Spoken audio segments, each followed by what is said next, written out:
There is a fine line between productivity and doing nothing. Let me explain. Very unprofessional setup aside, I do enjoy the idea of journaling and taking as many steps as possible towards mental clarity, as ultimately this will help our performance on the pitch.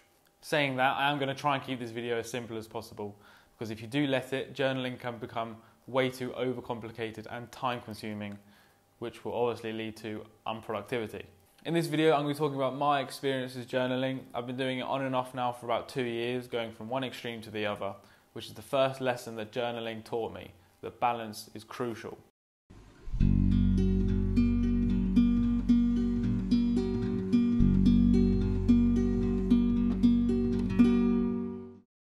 All too often, people journal and set goals for the sake of doing just that. This makes them feel like they're being somewhat productive, and it gives them justification to relax instead of actually taking action towards these said goals. Now, I'm a prime example of this. I've made this mistake on more than one occasion, which is why you shouldn't just set a goal, you also need a plan to back that goal. As well as writing down your goal, you should write down things you can do on a day-to-day basis to get you closer to that goal. If you set yourself a target which you aim to reach in, say, 2 years, write down next to it things you can do on a day-to-day basis or even weekly basis just to get yourself closer to said goal. As well as a plan, add a why, a reason why you actually want to reach this goal. This is a simple technique to add some accountability. It will also motivate you to work towards this goal. And if you have a strong enough why, then you will be motivated on the tougher days as well. If you seem to find your goals change and adapt over time, that is absolutely fine. People change, everyone changes, and a majority of the time that is a representation of growth. So here's how I set up my goals. I have 5 different categories: mental, relationships, J&M, financial, and football. For each category, I use the exact same template. I write down a few short, mid, and long-term goals, and then under each individual goal, I write a plan on how I'm going to get to that goal. And then, as previously stated, I write down a reason for this goal. Now, after I write the reason, if I don't think that reason or why isn't strong or valid enough, then I just forget about the goal and I don't work towards it. And on the backhand of this, I prioritize the goals that have the biggest and most valid why behind them. I want to reiterate my previous point that writing goals are completely worthless if you don't take action towards them. None of these journal techniques even compare to simply working on your craft to get you closer to your potential. I now want to take this time quickly just to let you know that we have, I think, 4 or 5 free templates on our website for journaling, including a goal setting template, which we just spoke about now. There's a daily habit tracker, a sleep tracker, and I believe the last one is a daily journal template or something of the sorts. Like I said, they are all completely free. If you just click the link in the description, it'll be the first line of the description. They come on our website as 1p, but they all have individual codes that you can use, which will make them completely free. And from there, you can use them to journal however you like. Speaking of taking action, there is a couple ways where you can make sure you're taking action every single day.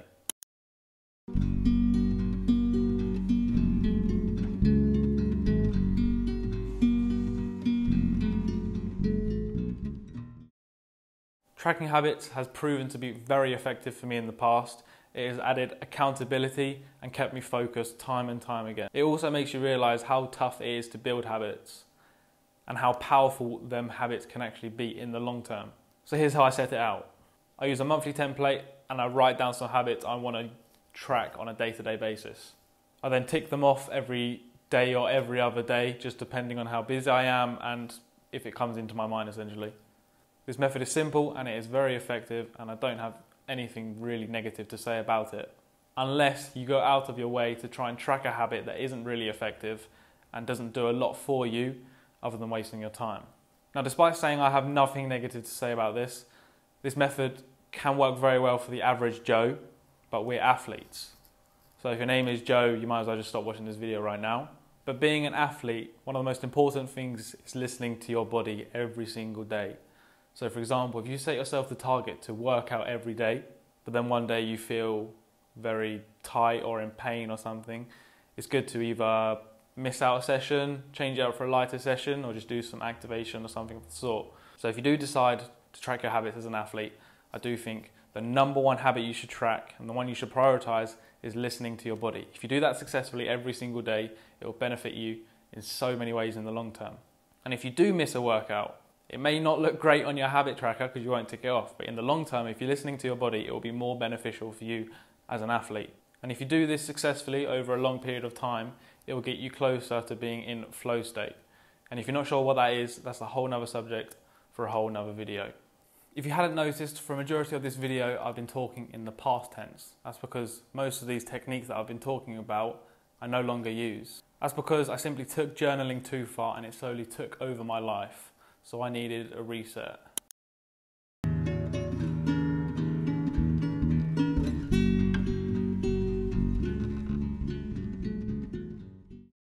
Journaling started to take over my life. It became the priority of my night and evening/night routine.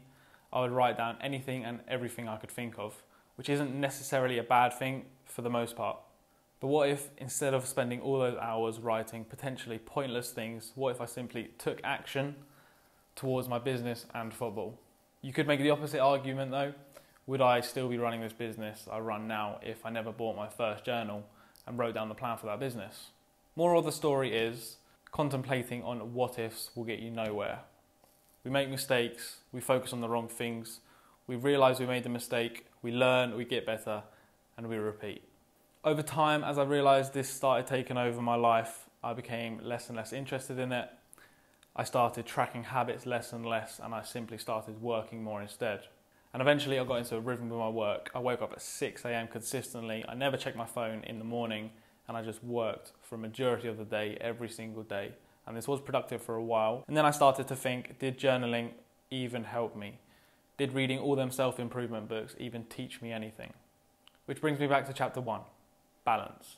I wanted to rediscover my balance by maintaining this current level of productivity whilst getting back into journaling and the other habits I wanted to do, such as reading and meditating.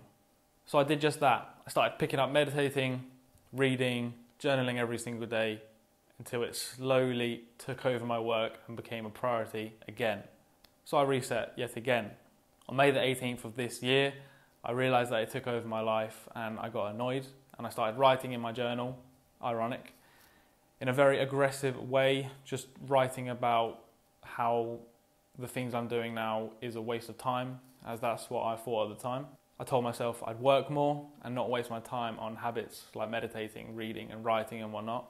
And then I went back to working again.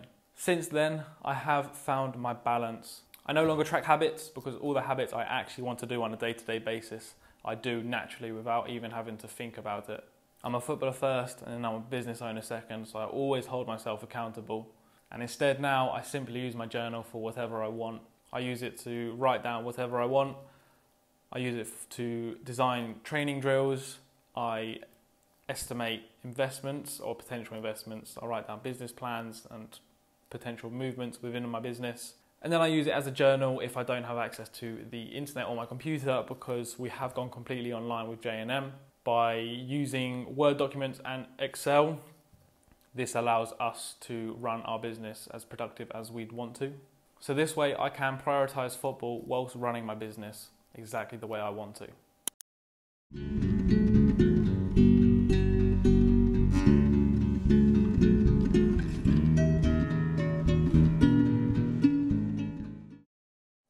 I know some things I said in this video was potentially counterintuitive, but the one lesson I want you to take from this is that everyone is different, everyone's brains function differently. So unless you don't experiment with journaling yourself, you will never know what works for you the best. So now I've given you my opinions and my experience. It's now up to you to take action and experiment and see how you can work in the most productive manner. Thank you very much for making it to the end of the video. I know this was a very different style to what we usually make. So if you did enjoy, let us know. And if you'd like similar videos, then just let us know. But on the other hand, if you didn't enjoy and you'd rather us just go back to football training drills and vlogging and whatnot, again, you can just let us know. So thank you very much for watching. I hope you picked up a lesson or two, and I'll see you later. In this video, several times, don't say to the other, and that is the first lesson that journaling taught me. The crucial is balance. All too often, people journal and set goals just for the sake of... Now, I am a prime example of this. I've made this mistake on more than one occasion, and that is why you need to... Fuck off. If you set yourself a target which you aim to... This is a simple... So here's how I set my goals. I have 5 different categories. I have...